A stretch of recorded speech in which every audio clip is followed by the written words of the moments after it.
Se você busca evoluir, dominar o cálculo, enxergar além do óbvio, então prepare sua mente, porque o jogo não é apenas mover peças, é despertar o ninja dentro de você.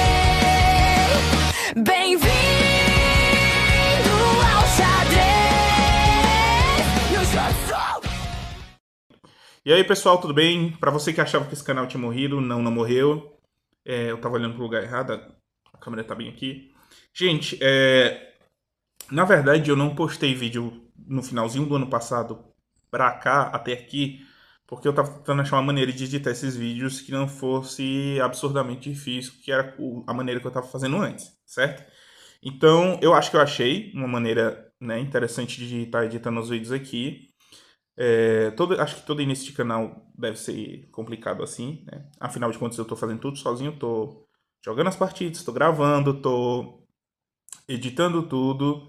E eu acho que a maneira que eu edito não é das mais eficazes ainda, mas tá bem melhor do que ano passado. E aí, a partir de agora, a minha ideia é postar com bastante frequência aqui, tá? Eu não vou prometer vídeo todo dia, mas eu vou tentar postar com o máximo de frequência possível, até para ter bastante material para vocês usufruírem. E eu tô numa fase que eu também vou querer estudar mais xadrez, tá? A gente vai continuar com, primeiramente, as duas séries que eu dei início no ano passado, que é estudar o livro The Complete Manual of Positional Chess, né, do Sakaev, onde ele ensina aí os fundamentos básicos para a gente ser um grande jogador, certo? Lembrando que o objetivo é chegar nos 2000 de rating, você que está aí treinando, eu também estou nessa missão. Eu estagnei nos 1900 e deixei lá, não joguei mais partidas rápidas. E no Blitz eu estou tentando chegar aí nos 1800, estou com 1760, uma coisa assim. Nas partidas de Blitz que eu vou jogar aqui no canal, meu rate vai dar uma flutuadazinha porque eu vou jogar offline e vou jogar gravando. Então vai ter momentos que eu vou estar com rate mais alto, depois com rate mais baixo, enfim, faz parte do processo, tá? Sem mais delongas, vamos iniciar aqui mais uma partida, né? A segunda partida do livro, que era para me ter trago para vocês faz tempo. E a dele de novo, né? Mikhail Tal. Aqui o Tal, ele fez dois lances brilhantes, mas vocês vão, assim como na primeira partida, vocês vão ver que ele fez seguir os conceitos básicos, tá? Do xadrez. E essa vai ser uma partida mais rápida, né? Até porque eu tô tentando ver como é que eu faço para analisar essas partidas de uma maneira mais objetiva, mais rápida, não ser aqueles vídeos de 30 minutos, 40 minutos, tá? Sem mais delongas, vamos lá. A abertura também eu não vou passar muito lance, só tem um detalhezinho que eu vou citar aqui, mas o nosso objetivo aqui, por enquanto, não é estudar a teoria de abertura. Se vocês quiserem ver isso no canal, é só pedir aqui na descrição que eu faço vídeos sobre aberturas, tá? Principalmente as que eu jogo, que aí eu tenho um conhecimentozinho já, não muito, mas dá pra postar um vídeo, né? Então vamos lá. Aqui o Mikhail tá de brancas, né? O Mikhail Tal, de brancas. Ele tá jogando contra o Roman Toran, que é um jogador de 2.500, se eu não me engano, um grande mestre de 2.500, tá? Como vocês podem ver aí, o Mikhail tá com 2.560 e ele jogou E4, né? Que era o lance que até hoje eu acho que é o lance mais jogado, né? E o favorito de Bob Fischer. Aqui vem uma siciliana. E aí eu vou passar alguns lances aqui, né? Veio o cavalo F3, veio o D6, o tal abriu a siciliana, veio essa troca, até aqui tudo tranquilo, normal. Cavalo F6, defendeu o peão. E aqui tem uma mudançazinha, tá? Que o Toran ele jogou E6. O lance mais comum aqui nessa posição, mais típico, é entrar na siciliana Najdorf direto com o lance A6, tá? Por que o lance A6? Por que a gente tá mexendo peão, né, na abertura? Vamos pensar aqui sobre a perspectiva do preto, né? Por que eu tô fazendo esse lance aqui? Esse lance controla a casa B5, né? Se você notar, o branco, né, ele tem um controle muito forte dessa casa aqui. Pode até vir um lance como o A6 aqui que controla, né, essa casa mais uma vez. Então, esse lance aqui dentro da Najdorf, ele é um lance muito importante, muito típico, que deve ser lembrado, né? De controlar essa casinha de B5. E ele também apoia o avanço B5 para em algum momento tirar o bispo, né? E colocar o bispo nessa fortíssima diagonal aqui. Caso o branco faça o roque pequeno, né? A gente já tem um bispão aqui de olho nessa posição ali, tá? Então vamos voltar aqui para o ponto de vista do tal. Mas aí teve essa mudança, né? Se vocês vão ver que vai transpor, a gente vai entrar na Siciliana Knight do mesmo jeito. Veio o lance F4 e aí praticamente transpôs agora, né? Estamos numa Siciliana Najdorf, que é uma das sicilianas que eu mais gosto de jogar, né? Uma siciliana que tem muito jogo. Você jogando, eu jogo de pretas, né? Eu tanto jogo de pretas quanto de brancos nessa posição. E eu sempre gosto de jogar a Najdorf. Veio esse lance, bispo E3, esse lance é muito comum na siciliana do ataque inglês, né? Só que no ataque inglês, geralmente o espião tá aqui. Por que ele tá aqui em F3, né? Porque em alguns casos, o preto ele tem esse lance aqui, né? Esse lance para atacar o bispo. Agora não tem, porque né, a dama tá de olho nessa casa.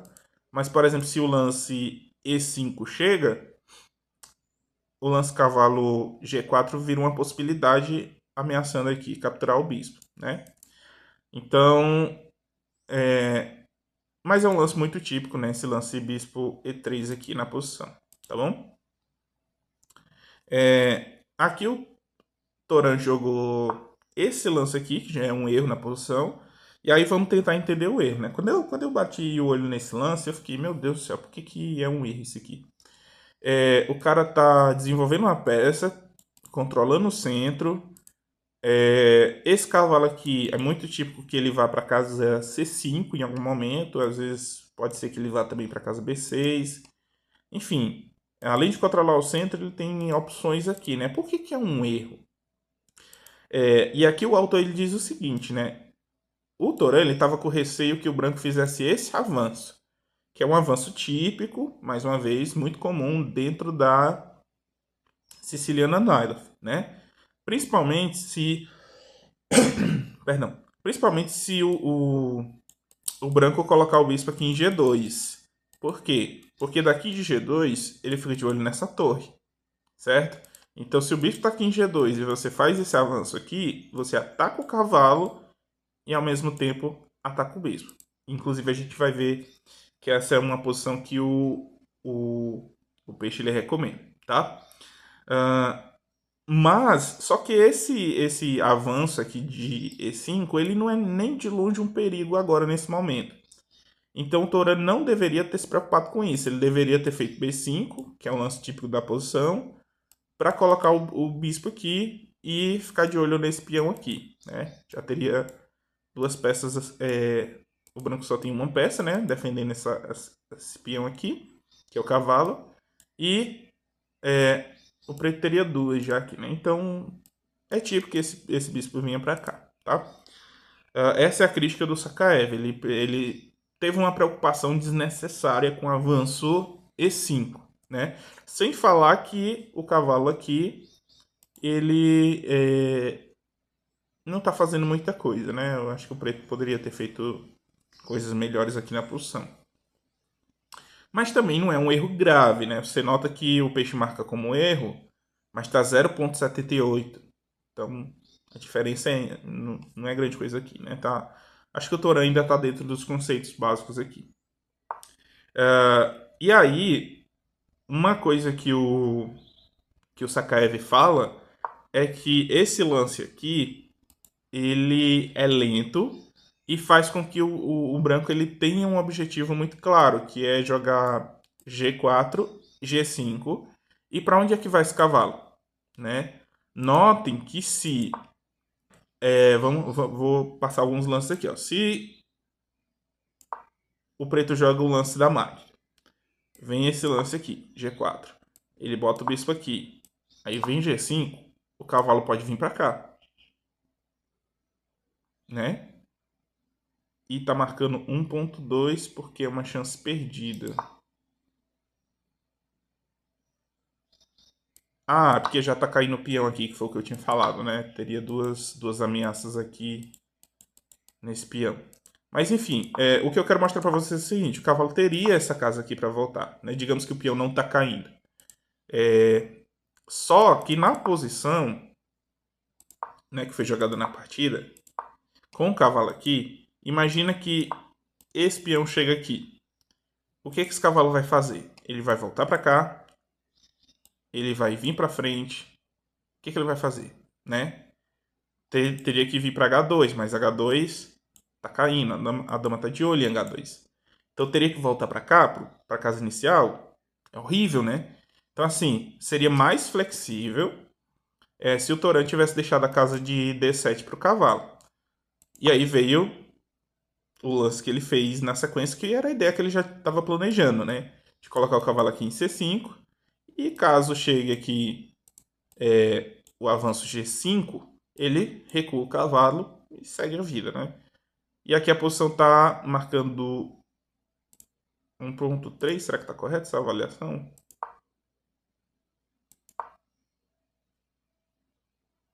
Está marcando 1.7 por conta do erro e da imprecisão, né?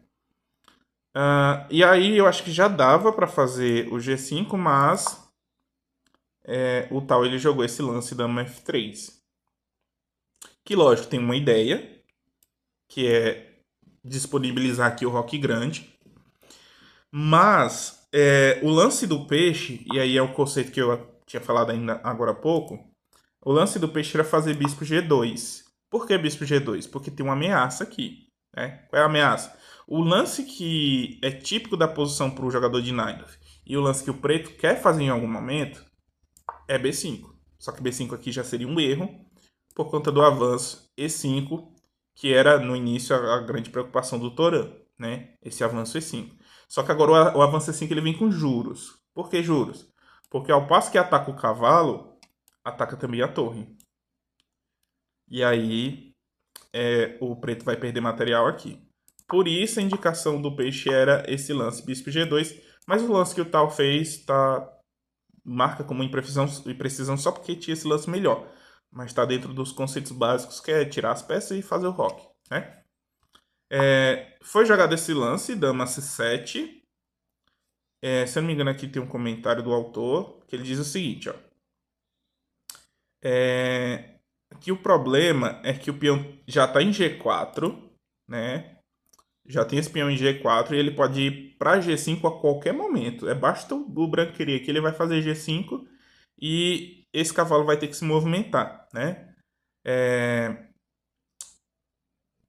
Deixa eu ver aqui.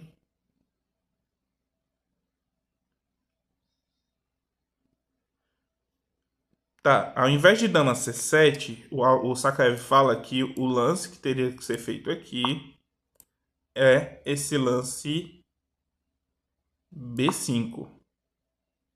Isso. Aí você pensa, poxa, não é a mesma coisa, né? Eu não tô aqui ameaçando a torre e o cavalo? Não. Aqui não é a mesma coisa e nota que fica perdido. Por quê? Porque aqui tem um lance bispo B7, que ataca a dama. Eu vou ter que tirar a dama e depois dá para tirar o cavalo, tranquilo, né? Dá até para trocar aqui primeiro e depois tirar o cavalo. Na outra posição, se faz bispo G7 aqui agora e faz esse lance já funciona, porque se tu cobrir aqui de bispo, eu vou tomar, fico atacando a torre, quando tu retomar aqui eu tomo o cavalo. Então, de qualquer forma, vai perder material. Agora, o problema dessa posição aqui, né, com esse lance aqui, é que aqui dá para fazer o lance B5, né, a sugestão do Sakaev, não é a sugestão do peixe, mas é a sugestão do Sakaev, porque esse lance aqui já não funciona. É um erro, né, gravíssimo. Porque quando o bispo vem para cá, ele tá atacando a dama, certo? Então, são nuances aí que a gente tem que estar de olho. Então, foi jogado aqui dama C7, né, que é um erro. Tá demorando a fazer o roque, o rei preto ainda tá no centro. O rei branco tá também? Tá, mas o rei branco tá a um passo de rocar. Em compensação, o preto ele vai ter que tirar o bispo para depois fazer o roque. Então ele demora 2 tempos, enquanto o branco só demora 1, né? Aqui foi jogado o G4, o G5, perdão, de fato. Foi feito o lance que deveria ser feito, que é cavalo D7. Notem que o cavalo não tem muita opção. Voltar para casa G8 seria horrível, feio. E ir para casa G5 não pode, porque a dama tá controlando essa casa, né? Então tem que ser esse lance mesmo. Aí vamos fazer uma pausa aqui, fazer uma reflexão dessa posição. Se vocês olharem com calma a posição do tal e a posição do torã, claramente a gente entende por que a barrinha, né, o material tá igual, peões iguais, peças iguais, mas a gente entende por que a barrinha tá 1.3, né? A barrinha tá 1.3 por quê? Porque o tal tá a um passo de rocar, as peças do tal estão livres para jogar, né? Esse bispo aqui, ó, esse bispo aqui, ele sai nessas diagonais. O cavalo branco do centro aqui de D4, ele controla muitas casas. Esse cavalo aqui também tá de olho aqui na posição. A dama tá em jogo. Esse bispo aqui, né, defende a cadeia de peões e tá jogando nessa diagonal aqui.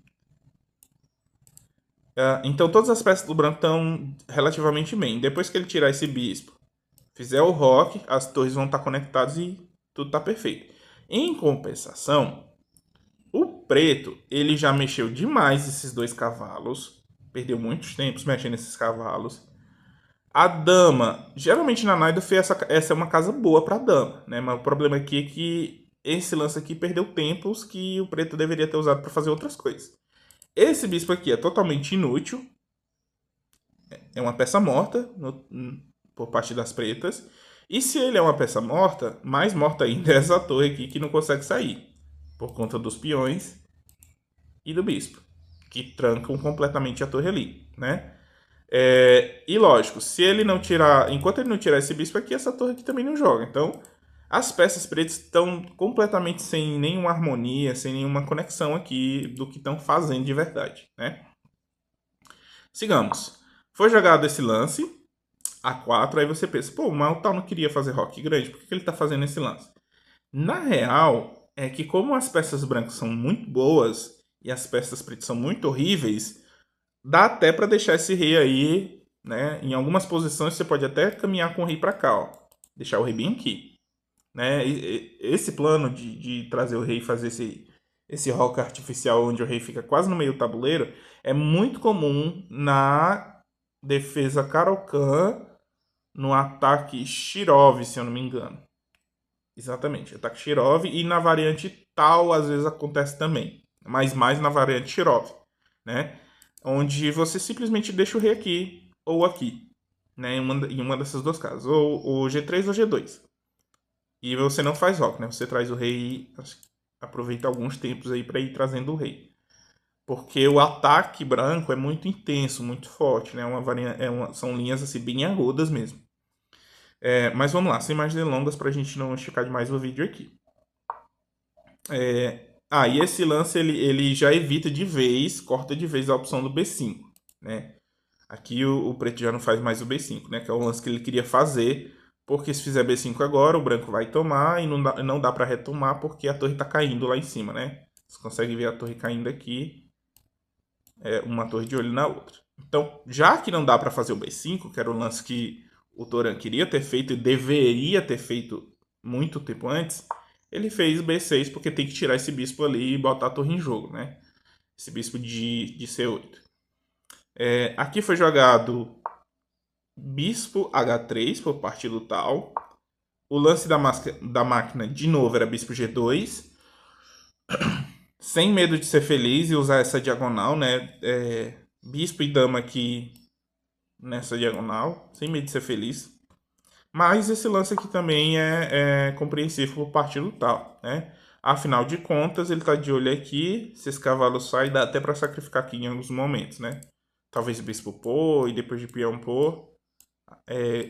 Ganhar o segundo peão atacando a dama. Eita, que o mouse aqui tá cruel. Atacando a dama e quando a dama sair, em alguns casos tomar aqui, em alguns casos tomar um bispo, enfim. Sacrifício aí de peça por peões e atividade, né? Então, marca como imprecisão, mas é um lance que dá pra gente entender por que o tal fez ele. Veio o lance, aí eu fico assim, meu Deus. Tudo que o preto tinha que fazer era B5, bispo B7. B5, bispo B7. B5, bispo B7. Na hora que ele faz bispo B7, é um erro. Por que é um erro? Vamos entender aqui essa jossa, que não tem condições não. O lance que marca aqui, o peixe marca pro preto, é G6. Por que G6? Notem o seguinte, não dá pro... Vamos lá, vamos voltar aqui. Não dá pro preto fazer esse lance. Bispo E7. Né? Eu aqui, com as minhas capivaradas, eu já mandaria isso aqui, ó. B4. Embora o peixe não goste muito do lance, mas tem uma ideia muito concreta aqui, que é típica da posição de Siciliana Knife. Cavalo B3.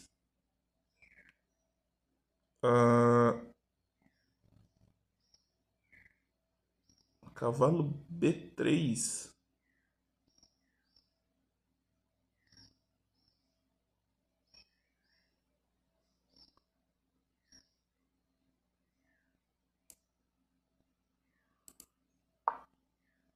Não, não pode. Cavalo B3. Acho que meu peixe endoidou aqui. Ué, ele dá como um lance bom. Ah, cavalo D3, cheque é melhor. Ah, tá, é porque cai esse cavalo aqui. Então, por exemplo, quando tomar aqui, cai aqui com cheque. E aí, rei F2 e o rei vem pra cá justamente na posição que eu falei. Só que aqui é ruim porque o branco perdeu um peão, né? Por isso que esse lance é ruim. Mas digamos que não tivesse esse tático aqui, né? Quando eu faço esse lance, ignorem aqui, por favor, o fato do cavalo de C3 estar caindo, tá? Quando o cavalo sai, por exemplo, digamos um lance como esse daqui, eu tenho esse sacrifício, que é um sacrifício muito comum. Oxe, por que aconteceu isso? Ah, tá. Justamente porque o cavalo cai com cheque, mas ignorem esse fato, tá? Ignorem esse fato. Isso aqui é muito comum, ó. Um sacrifício aqui, peão por, cavalo por, a dama sai, cai um terceiro peão. Então, nota que a gente sacrificou o bispo, mas caiu 3 peões. E quando o rei chega aqui, a gente consegue voltar o cavalo, porque esse peão aqui apoia o cavalo aqui. Lógico que nada disso está dando certo, porque o cavalo está caindo com o cheque aqui, que é a linha que o peixe sugere aqui. Né? Mas vocês entenderam que dá para fazer esse sacrifício muitas vezes, e é por isso que o tal colocou esse bispo aqui, né? Porque ele está pressionando esse ponto aqui. Por exemplo, digamos que eu faça esse lance para fazer o roque e o... Também não dá, né? Qual é o lance aqui? Bispo F2. Bispo F2.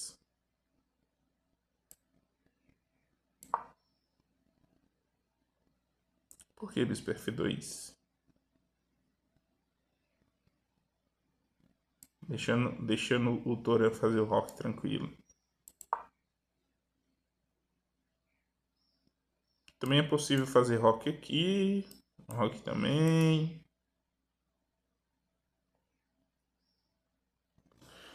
Esse lance bispo F2 eu não entendi. Rock eu até entendo, porque você pensa, poxa, o rei branco tá indefeso aqui. Mas as peças pretas não chegam, né?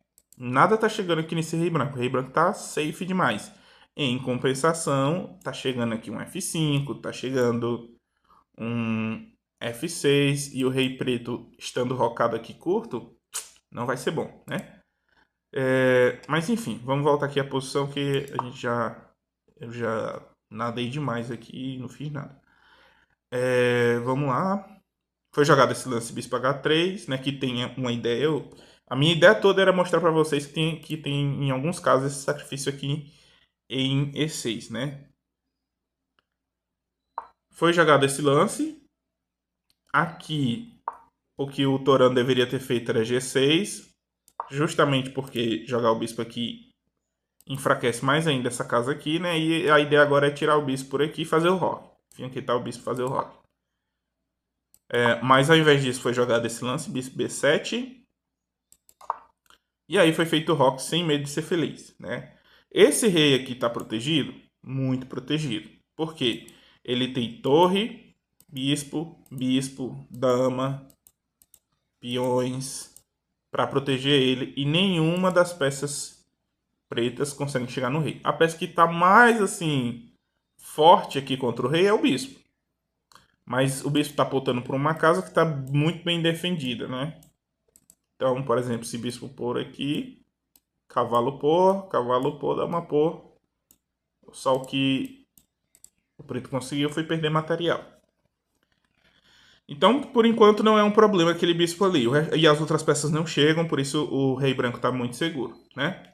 O roque grande também era possível, mas aqui está muito tranquilo, né?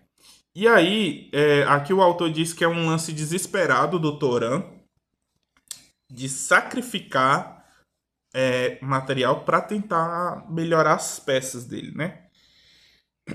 E notem o seguinte, que aqui não dá para tomar de dano por conta do bispo. E então foi jogado, obviamente, cavalo por. Então aqui o branco já ganhou uma peça. E aí vem esse lance cravando o cavalo. Foi isso que o Toran observou, né? Então notem o seguinte, que esse cavalo aqui, na nossa cabeça, ele vai cair com juros positivos para o preto. Só que não é bem assim, né? O preto ganhou um peão. Se conseguir tomar esse cavalo de forma segura, então o preto estaria bem. Mas vocês estão vendo a barrinha já, né? Aqui o tal jogou essa pedrada. Foi o lance que o Toran não viu. Agora vamos entender por que o tal fez esse lance e por que é um lance brilhante. Vamos lá. Cavalo tom. Digamos que tome aqui o bispo. Tcharam! A dama cai com cheque. Depois que o rei sai, simplesmente tiro minha dama, tô com a dama a mais. Ah, ele vai tomar o cavalo? Tá, mas eu tinha tomado um cavalo antes. Então tô com a dama a mais. Então não dá pra tomar de bispo. De cavalo muito menos. Né? A dama sempre tá caindo ali com o cheque. Então a opção do Toran, né? Depois desse lance que ele não viu, foi jogar cavalo por e assumir que tá pior, né? Aí você pensa, pô, mas o Toran sacrificou um cavalo, tal, agora sacrificou um cavalo também. Tá elas por elas, né? Não tá porque o rei branco ele já tá protegido, já fez o roque, e notem que o rei preto ainda tá no centro. E o peão que o Toran tomou, né, em D4 aqui, aliás, em D4 não, em E4, ele é um peão que não faz tanta diferença para a posição do branco. Agora, esse peãozinho de E6... Beleza, cavalo por, veio esse lance, então o tal meio que tá provocando ele a voltar pro tema da cravada, e voltou de fato. Só que aí, simplesmente eliminou o cavalo, e tá tudo ok. Veio o peão por, e aqui começam os lances matadores, né? Os lances que de fato vão complicar a posição do preto. Que é o seguinte, o preto não consegue botar o rei em segurança, seria muito bom ele colocar o rei aqui, né? Fazer um rock grande aqui, artificial, meio louco. Só que olha aqui o carinha aqui, ó.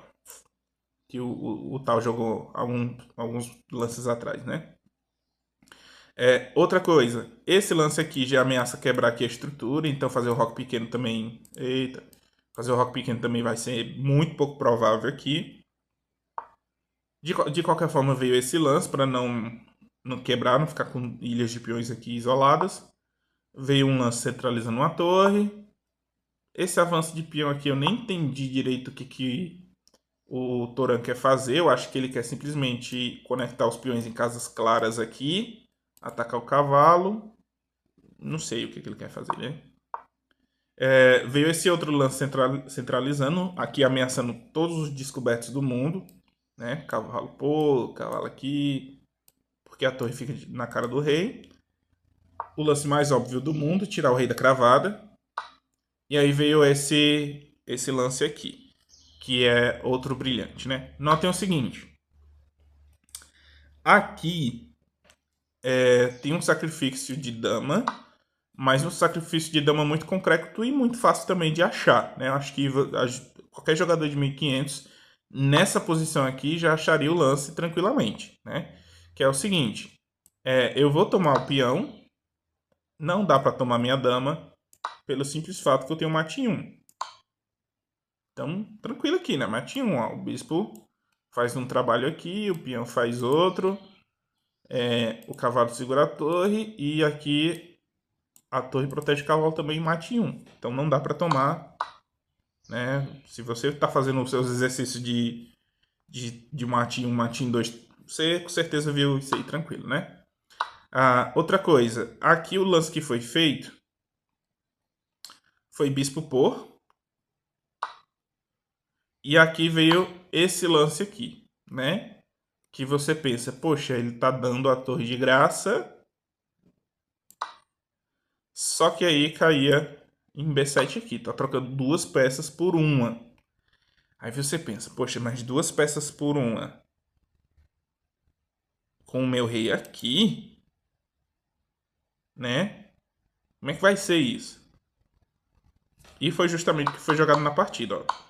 Tomou, tomou, tomou. Foi jogado esse lance. A pergunta é, por que não dama aqui? Porque tem rei H1 e essa dama não faz mais nada. E notem o seguinte, se jogar aqui, por exemplo, esse lance para defender a torre, Vral, por conta do bispo. Então essa torre ali caiu, dá para fazer esse lance. Só que eu acho que esse lance vai ter... Tem dama D5 cheque. A torre também poderia vir, tá tranquilo. Rei C7. Mas aqui já era, né? No mínimo aqui a gente pode tomar a dama e seguir, mas tem mate em 2. Se você viu. Tem aqui esse lance, esse aqui. Mate, né? Muito bem. E se subir... Se subir, bom... Tem dama D6 cheque.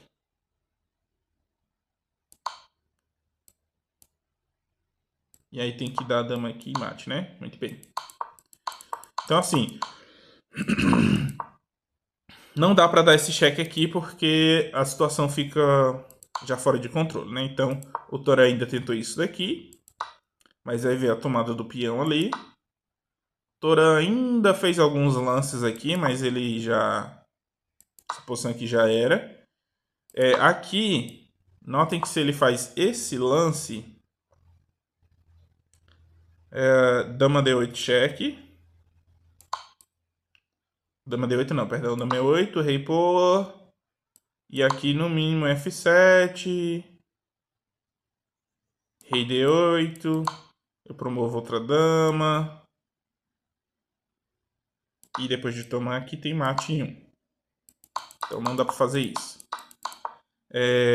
Então já que ele viu que a torre não tem mais jeito, ele simplesmente tomou aqui. Mas aí veio a sequência matadora, né? Tomou ali com cheque. Mais um cheque. Protegido pelo bispo aqui. Aí o rei veio para cá. E se eu não me engano aqui nessa posição... Não, tem mais alguns lances. Veio esse lance de torre. Esse lance aqui. E depois de bispo F1... Aqui o preto abandonou. Eu fiz mais alguns lances só pra gente ver como é que terminaria a partida. Teria que entregar aqui a qualidade. Mas isso aqui... Até eu ganho do peixe. Numa posição dessa. E é isso, gente. Aqui tem alguns momentos que a gente pode só dar uma última olhada. Que é o seguinte. Nessa posição aqui, embora os erros tem acontecido. Quando a gente chega nessa posição aqui, a gente nota que as peças pretas elas são simplesmente medíocres, né? Mesmo que o peixe critique, nessa posição aqui, ou eu jogaria esse lance para tirar o bispo por aqui, ou eu faria simplesmente esse lance, né? Independente de ser um erro, porque tem dama F3. Mas aqui eu já faria meu roque. Ficaria talvez numa posição menos horrível do que a que ficou lá. E outra, o branco também tem que ser preciso. Por exemplo, um lance como esse aqui já devolve completamente. É um lance normal, tranquilo, mas devolve completamente a vantagem, né? Mas esse aqui também estaria tranquilo aqui. Por exemplo, essa posição aqui.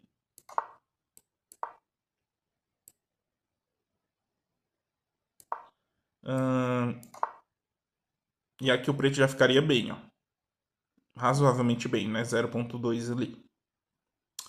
Tem uma chance perdida porque tem alguma nuance aí. Mas enfim, quando a gente olha para essa posição, a gente nota que as peças pretas são muito ruins, né? Elas não estão jogando nada. Esse bispo está completamente morto. Enfim. Outro ponto que é interessante a gente observar são os temas táticos aqui nessa posição no peão de E6, né? Que em alguns casos, como eu falei para vocês, né? Digamos que esse cavalo não esteja aqui, a gente pode sacrificar aqui, depois de peão por, cavalo por, a dama tem que sair, e aí a gente pode tomar o bispo ali, enfim. O rei preto ele vai ficar muito vulnerável aqui no centro, então é um tema comum que a gente tem que estar de olho. Nesse caso não dava porque o cavalo de C5 ele defende esse ponto, mas o tema é tão bom, que em um momento da partida o tal encontrou justamente o sacrifício aqui no ponto de E6. Então fiquem atentos se você estiver jogando contra a Siciliana Naidorf e o rei do seu adversário ele está no centro ainda, o peão de E6 ele não está seguro só porque tem um peão de F7 defendendo ele. Tá? A gente pode sim sacrificar a peça ali para tentar, de alguma forma, deixar o rei preto mais vulnerável. Beleza? Essa partida ela não é não é tão instrutiva quanto as demais. Acredito que a próxima partida vocês vão gostar mais, tá bom? Mas, seguindo os conceitos básicos aí do xadrez, né? Desenvolver as peças, dominar o centro, a gente vai conseguindo chegar numa posição bem mais legal. Beleza? E ganhar mais partidas com isso. É isso aí, gente. A gente se vê. O próximo vídeo que vai ser postado, acho que ainda hoje ou amanhã, eu jogando as partidas de Blitz e perdendo rating aí, com esse layout novo. Beleza? No xadrez!